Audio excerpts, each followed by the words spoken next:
반갑습니다. 손창용 세무사입니다. 자, 여러분들하고 같이 우리 세무사랑 프로 활용 레시피를 통해서 2021년 귀속 연말정산 실무에 대해서 전체적인 내용을 설명을 드리려고 합니다. 자, 전체적인 내용 설명에 앞서서 우리 이번 연말정산과 관련되는 부분은 과거 2020년도 때 연말정산했던 내용하고 크게 변동사항이 없습니다. 그렇기 때문에 뭐 큰 어려움 없이 진행이 될 것 같고요.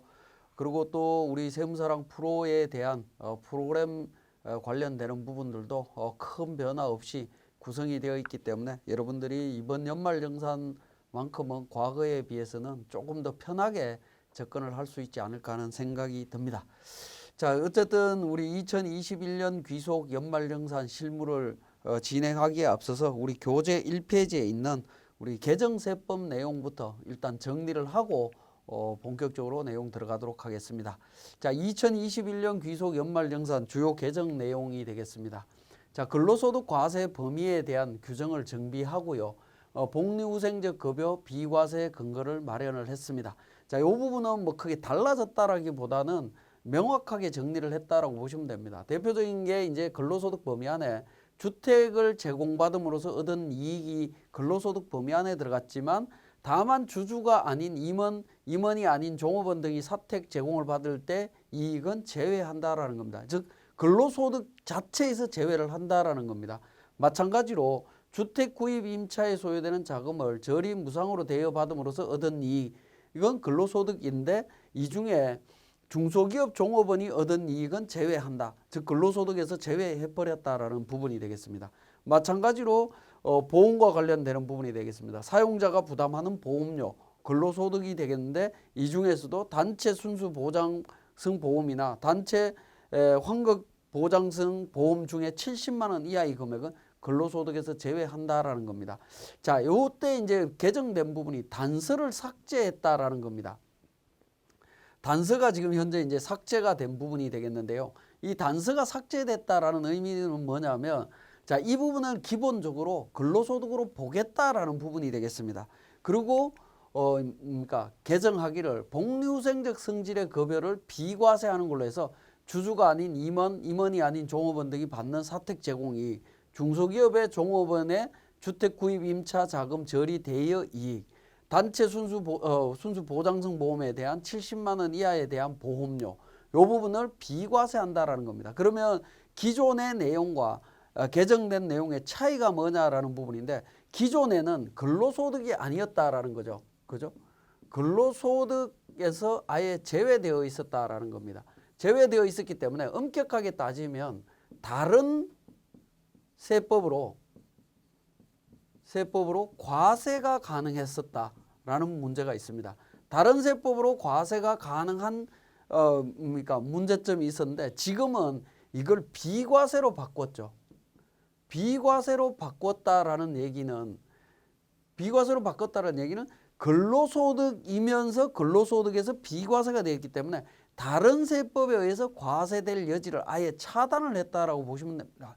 실무적으로는 뭐 큰 차이가 없습니다. 큰 차이가 없지만 법률적으로는 다른 세법에 의해서 과세가 될 수 있는 여지를 완전 차단하고 소득세법에 의해서 근로소득으로서 비과세하는 걸로 교통정리를 한 겁니다. 자, 그래서 21년 1월 1일 이후 발생하는 소득분부터 적용되는 부분으로 이해를 하시면 되겠습니다. 자, 위원회의 위원이 받는 수당의 과세 기준을 정비를 했습니다. 자, 원래 이제 법령 조례에 의한 위원회 등이 보수를 받지 아니하는 위원이 수당을 받게 되면 이 부분에 대해서는 비과세되는 실비변상적 급여로 해서 근로소득 범위 안에 들어 있었습니다. 그런데 이 부분을 우리는 기타소득으로 처리하면서 기타소득의 비과세 소득으로 규정을 변경했다라고 보시면 되겠습니다. 근로소득이 아니라 기타소득으로 본다라는 겁니다. 즉 보수를 받지 않기 때문에 고용관계가 성립이 안 되어 있다라고 보는 게 일반적입니다. 그래서 고용관계가 없기 때문에 근로소득이 아니다. 그리고 일시적으로 받는 소득으로 볼 가능성이 상당히 높아서 기타소득으로 정리를 하고 있습니다.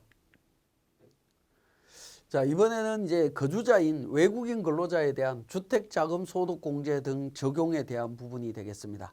자, 주택자금 공제 등에 대한 적용 대상자가 보면 이제 주택자금 소득공제가 세 가지가 있죠. 주택임차 차입금 소득공제, 장기주택 저당 차입금 이자 지급액에 대한 소득공제, 월세액에 대한 소득공제 부분인데 이러한 소득공제에 대한 적용 대상자가 근로소득이 있는 무주택자의 경우 또는 장기주택 저당 차입금 이자 관련되는 부분 1주택자인 세대주를 의미하고 있다라는 겁니다.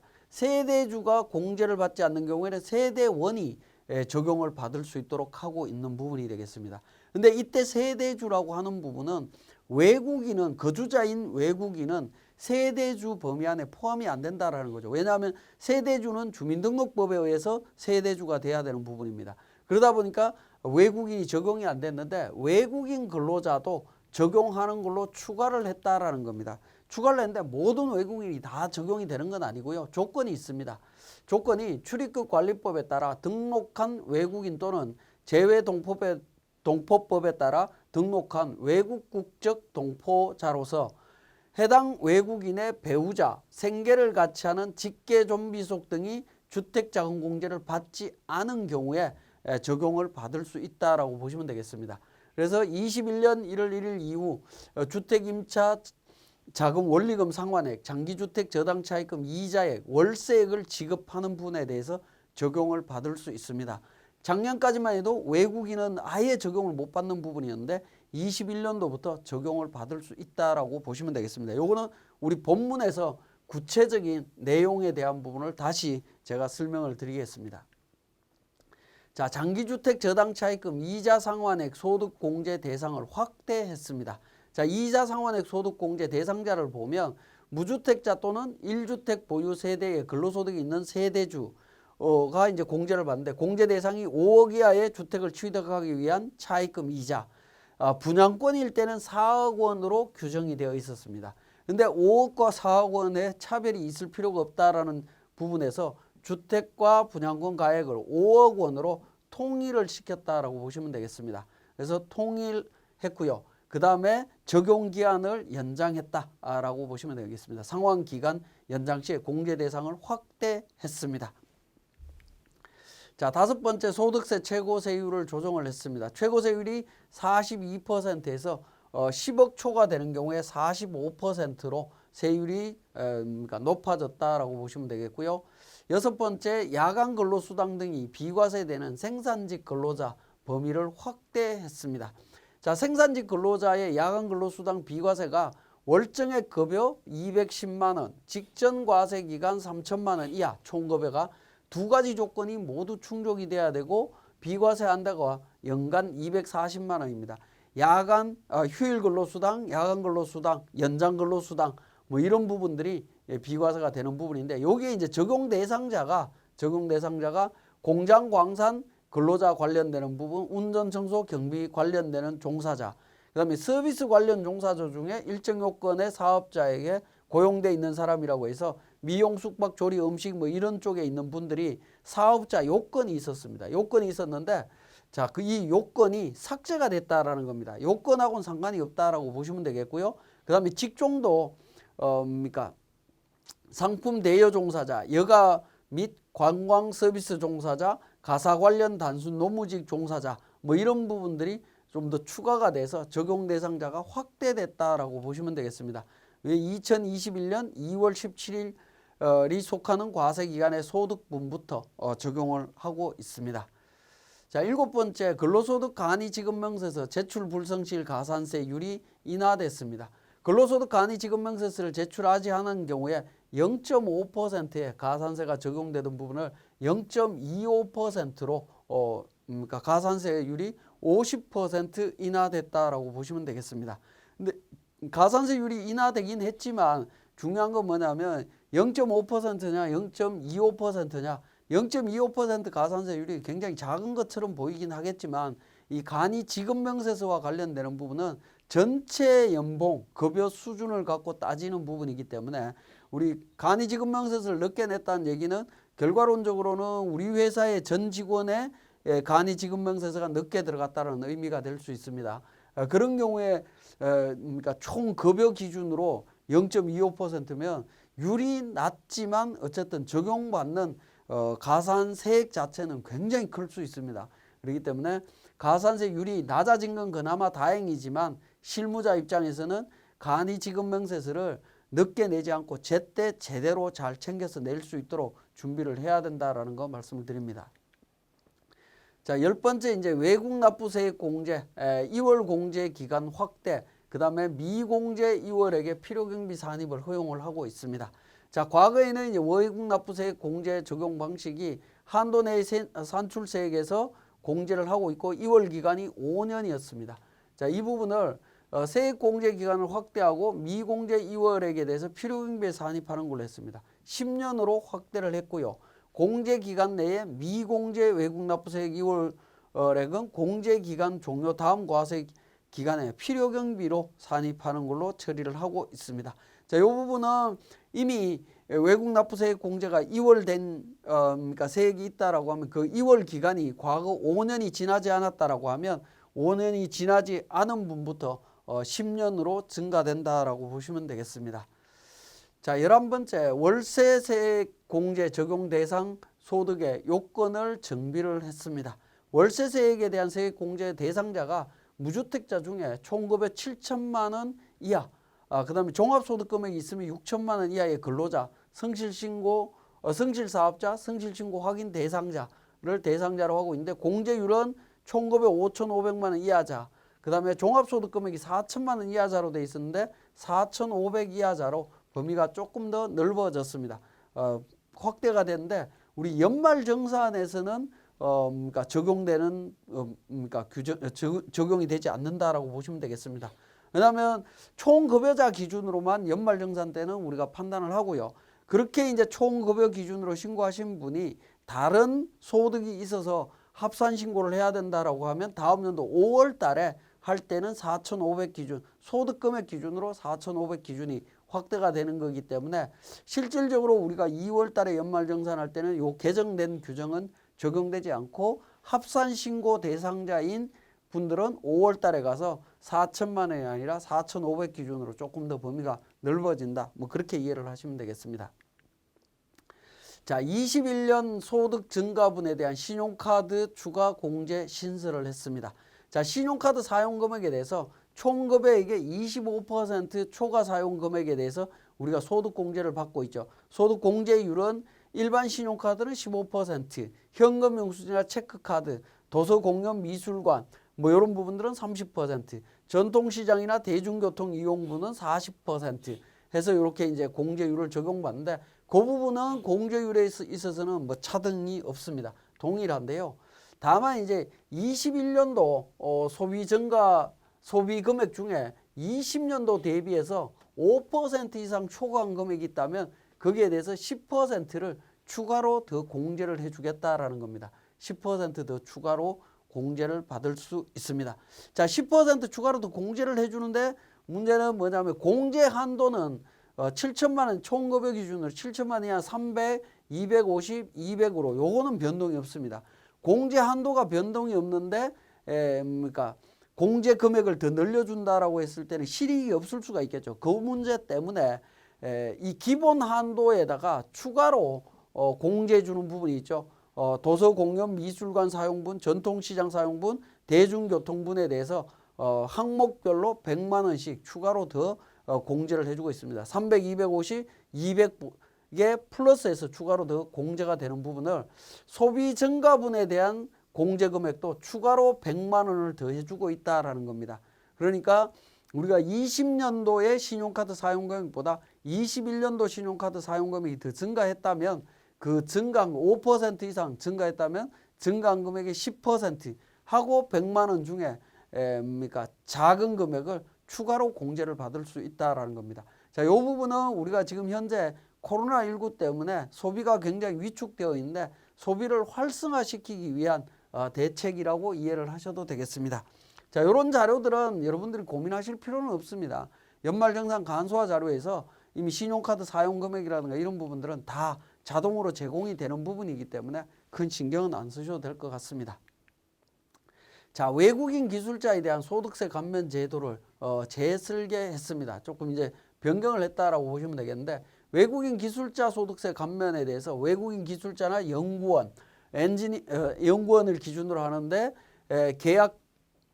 계약에 따라서 이제 기술을 제공하는 사람이 되겠죠. 기계, 선박, 항공, 우주, 전기, 통신, 화학 등에 대해서 제공하는 사람이 되겠는데, 자, 인력 요건에서 연구원이라는 요건이 들어 있어야 되고요. 그 다음에 취업 기관이 외국인 투자 기업인 연구개발센터에 있어야 됩니다. 외국인 주식 보유 비율이 30% 이상이라는 뭐 이런 요건들이 있어야 됐죠. 자, 이런 요건들이 갖춰졌을 때 5년간 소득세 50% 감면하고요. 소부장이라고 해서 소재, 부품, 장비, 특화 선도 기업에 취업 시에는 3년간 70%, 2년간 50%를 적용을 받을 수 있습니다. 감면을 적용을 받을 수 있는데 그 대상 범위를 인력 요건을 이공계 등 학사 이상의 학위, 그 다음에 외국 과학 기술 연구기관에서 5년 이상 근무한 연구원, 즉 박사학위를 가지고 있다라고 하면 2년 이상 근무했으면 된다라는 요건하고요.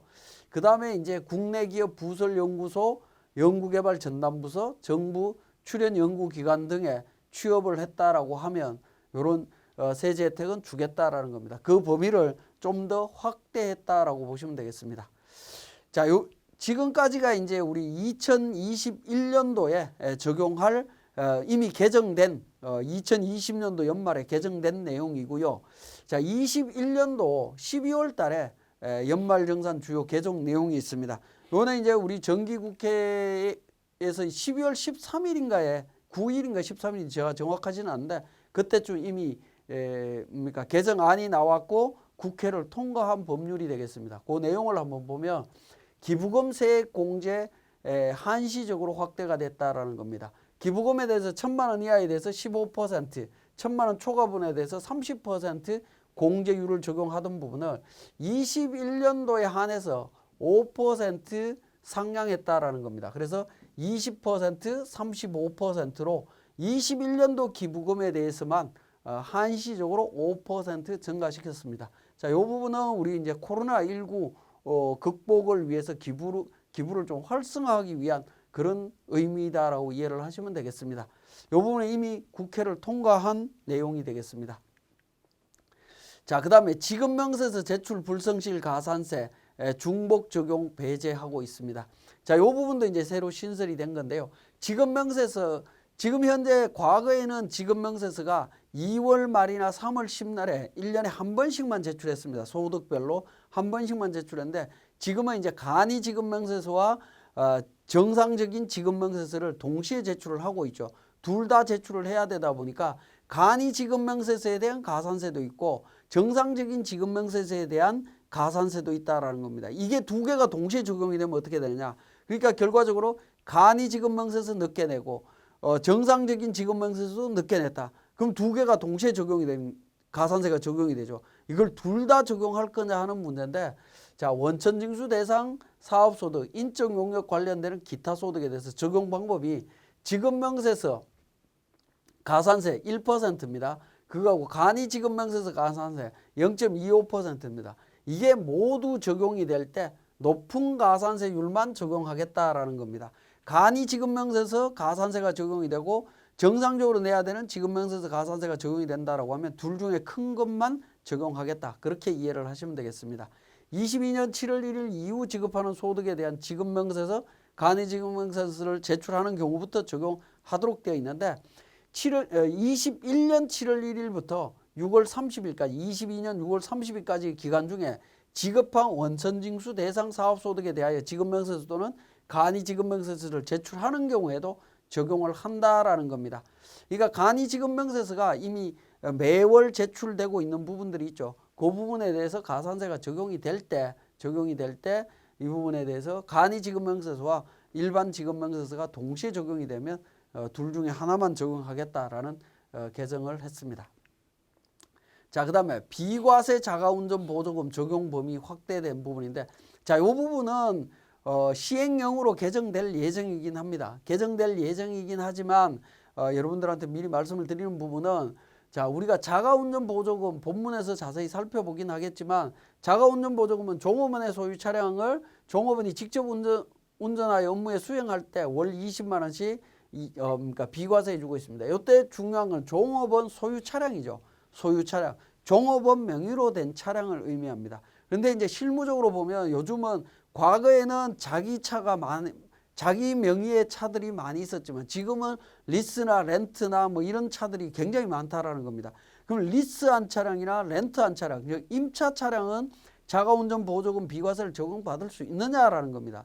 있느냐라는 건데 지금 현재까지 국세청에 또는 기획재정부의 해석은 안 된다라는 부분입니다. 그래서 안 되는 부분이었는데 그 부분에 대해서 현실이 법과 너무 동떨어져 있다. 이런 측면에서 본인 명의로 임차한 차량은 그러니까 자가운전 보조금 대상 차량에 포함하는 걸로 되어 있습니다. 포함하는 걸로 되어 있는데 그게 이제 적용되는 기간이 22년도 1월 1일 이후부터 적용이 된다라는 겁니다. 그러면 이번 연말정산 때는 이게 비과세, 그러니까 자가운전 보조금 적용 못 받습니다. 그 부분을 좀 확실하게 기억을 하셔야 될 것 같습니다. 자, 그 다음에 ISA 전환 금액 세액공제 적용 명확하게 했습니다. 이게 이제 연금 계좌로 전환을 해서 세액공제를 적용받을 수 있는 부분이 되겠습니다. 전환 금액의 10%와 300만 원 관련되는 부분을 전환해서 그러니까 연금 계좌로 전환해서 세액공제를 적용받을 수가 있는데요. 자, 요 이제 전환 시점을 언제로 할 거냐 하는 부분이 됩니다. 그래서 추가 한도 적용 기간을 명확하게 했습니다. ISA 전환 금액 추가 한도는 ISA 만기 잔액을 연금 계좌에 납입한 해에만 적용하는 걸로 되어 있습니다. 과거에는 그러한 규정이 없다 보니까 조금 모호하게 해석이 될 여지가 있었는데 이 부분을 명확하게 납입한 때 전환해서 그러니까 연금 계좌로 납입한 때만 적용하는 걸로 정리를 했습니다. 이 부분도 22년 1월 1일 이후 연말정산하는 분부터 적용한다라고 돼 있죠. 그러니까 22년도 1월 1일 이후 연말정산분부터니까 21년도 연말정산분부터 적용이 된다라고 보시면 되겠습니다.